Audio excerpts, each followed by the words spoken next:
படம்லாம் போகும்போது எல்லாருமே கேட்பாங்க, என்னடா அப்போ அடுத்து எப்படி படம் பண்ணணும்னு கேட்குறாங்க. அது யார்ட்டையும் என்னால் பதிலே சொல்ல முடியாது.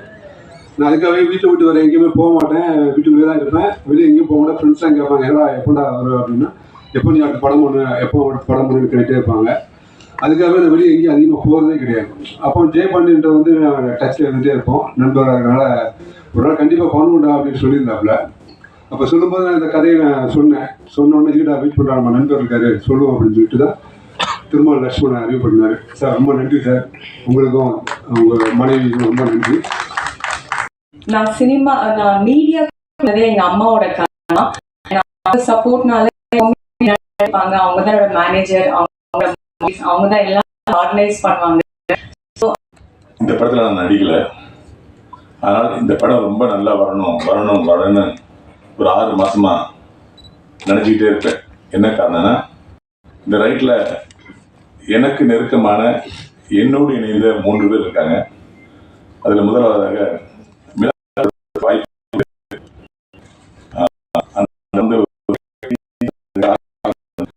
இதுவரைக்கும் என்னோட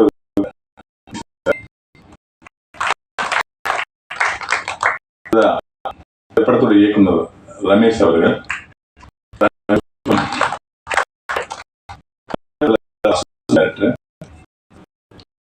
எப்படின்னா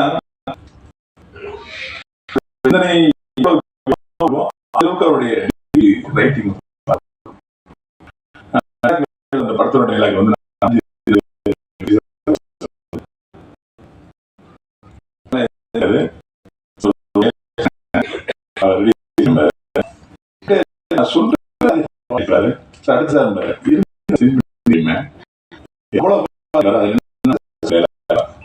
நான் மதுரைங்கிறதுனால இப்ப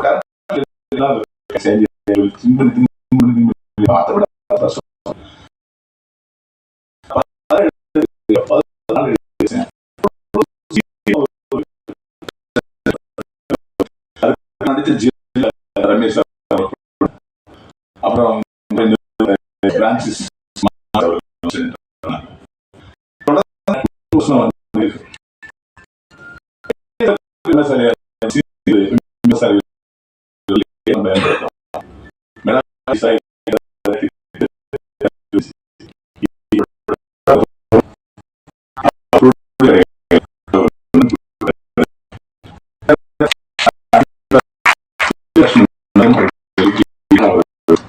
மனமார்ந்த நன்றி தெரிவித்து